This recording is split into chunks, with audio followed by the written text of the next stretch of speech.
નમસ્કાર મિત્રો, હું અને મારો મિત્ર કેતન બુહા આજે મોરારના ખંભાળિયા ગામે આવીએ છીએ. મોરાર સાહેબ મધ્યકાલીન સંત સાહિત્યમાં પ્રમુખ સંત કવિનું સ્થાન પામેલા છે.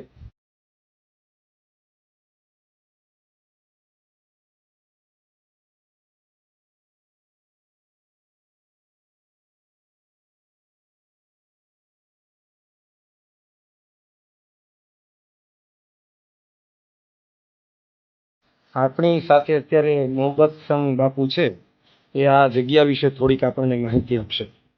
જગ્યા વિશે થોડું કયો, મોરાર સાહેબ વિશે, આ જગ્યા વિશે, કોણે આ જગ્યા બનાવી? ચરણ સ્વામી. કોણ હતા ચરણ સ્વામી? મોરાર સાહેબ ના શિષ્ય હતા, સંત હતા. કોરી દેતા.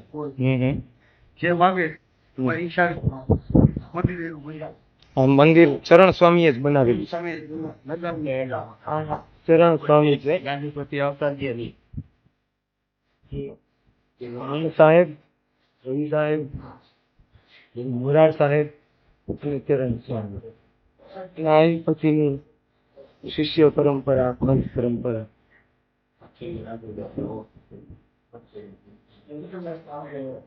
વિઠ્ઠલદાસ બાપુના ગુરુ છે રણપુરદાસ.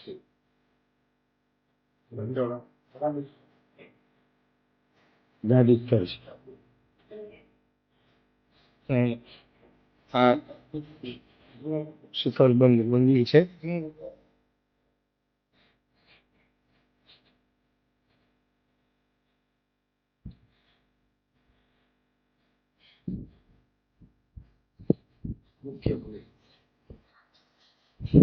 રવિ સાહેબની અને મોરાર સાહેબની સમાધિ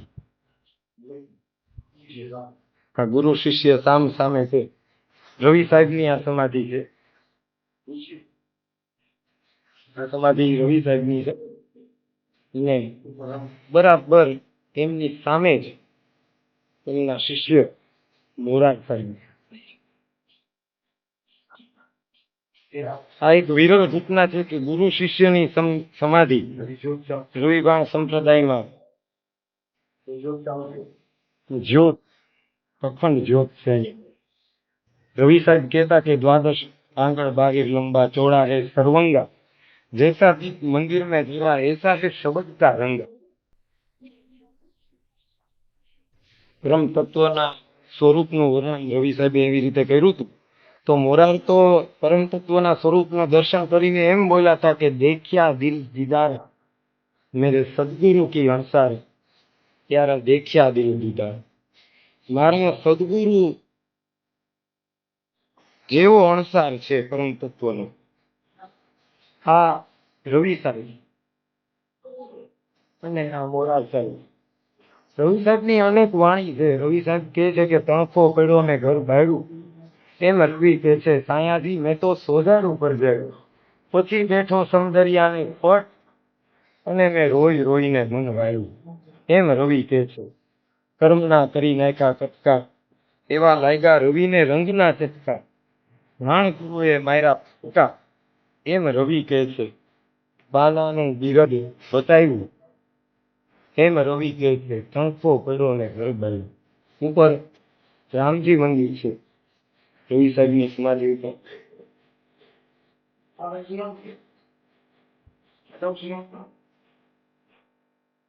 અહીંયા એક પછી એક જે શિષ્ય પરંપરા આગળ વધી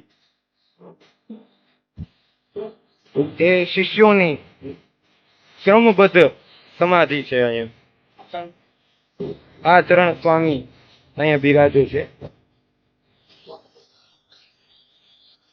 એ પછી ચરણ સ્વામી પછી જેટલા શિષ્યો મોરાર સાહેબની પરંપરામાં થયા એમની સમાધિ અહીંયા છે.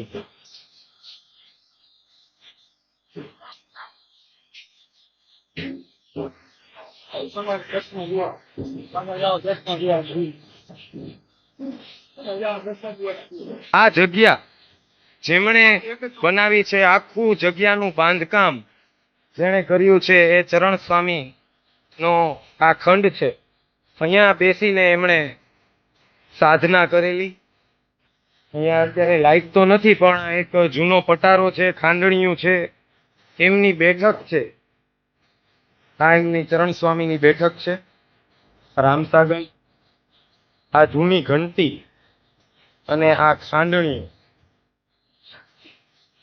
આ એક જૂનો પટારો છે. બધું જ ચરણ સ્વામી ના વખતના એમની સ્મૃતિઓ છે.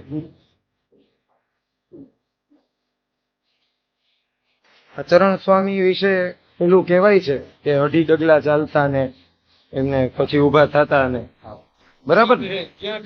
હા, કોરી આપતા, એ સમયનું ચલણ કોરી. તમે એક માગો, બે માગો, તમારી બરાબર છે, બરાબર છે.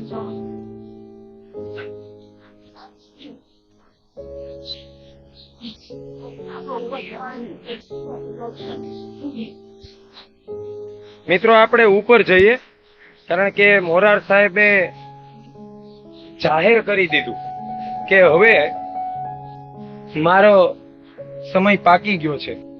ત્યારે એમના શિષ્યોએ કીધું કે ના ના મોરાર સાહેબ, તમારે તો હજી અમારી વચ્ચે રહેવાનું છે. તો કે ભાઈઓ, એવો કોઈ પ્રસંગ ખરો ભૂતકાળમાં કે કોઈએ મોતને પાછું ઠેલું હોય? તમે આવી વાત કેમ કરો છો? તો કે હા સ્વામીજી, અમે એવો પ્રસંગ જોયો છે. મહાભારતમાં ભીષ્મ મોતને પાછું ઠેલું તું 6 મહિના. ત્યારે મોરાર સાહેબ કહે છે કે જો ભીષ્મએ મોતને પાછું 6 મહિના ઠેલું હોય તો આ મોરારના મહિના 12, અને આ 12 મહિના મોતને પાછું ઠેલ્યા પછી એ જે ઓરડામાં 12 મહિના રહ્યા છે એ ઓરડો આ છે.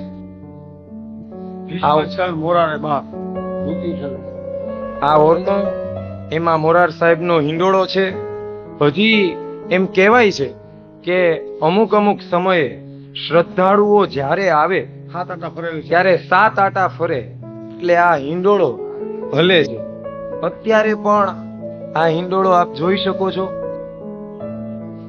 સહેજ સૂક્ષ્મ દ્રષ્ટિ કરીએ તો આ હિંડોળો અત્યારે પણ ગતિ કરે છે, હાલે છે. આ એમની કાવડ છે, જોડી છે. મોરાર સાહેબના ઘણા બધા ભજનો પ્રસિદ્ધ છે. ધરતી તપાસી ધરા ખેડાવો, કામના કુંડા કઢાવો, નીજ નામના બીજ મંગાવી એને વિગતેથી વવરાવો, આંબો અમર છે સંતો કોક ભોમને ભાવે.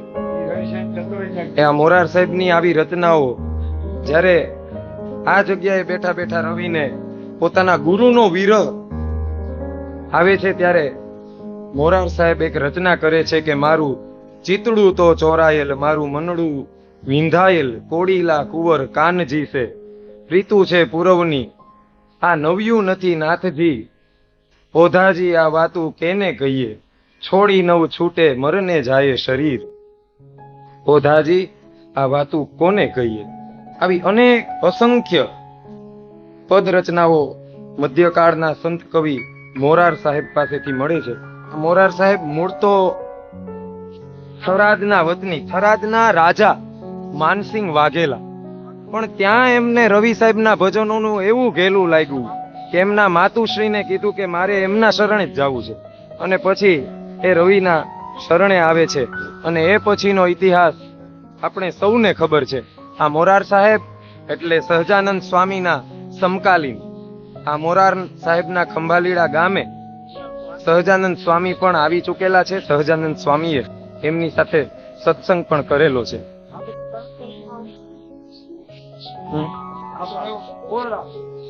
આ જગ્યામાં એ સમયના ઓરડા પણ છે. બહુ જૂનવાણી મંદિર છે, જૂની જગ્યા છે. મોરાર સાહેબના ની વિદાય પછી ચરણદાસ સ્વામીએ આ મંદિર બનાવેલું છે. આ એ સમયના મિત્રો ઓરડા છે. મહેમાનો માટેનો આ રૂમ છે. મહેમાનો ને આશરો આપવાનો. આ જગ્યાના મહંત તરીકે અત્યારે વિઠ્ઠલદાસજી બાપુ બિરાજે છે. આ જગ્યાનું સંચાલન પણ વિઠ્ઠલદાસ બાપુજી કરે છે. રજવાડી જગ્યા છે મિત્રો. રાજકોટ થી જામનગર જતા હાઈવે પર એક બોર્ડ આવે છે, મોરાર સાહેબ નું ખંભાળિયા, અને ત્યાંથી 5 થી 7 કિલોમીટરના અંતરે આ શિખરબંધ દ્વારકાધીશ નું મંદિર છે. એ જ આકારનું મંદિર આવે છે. સદગુરુ મોરાર સ્વામીને કોટી કોટી વંદન.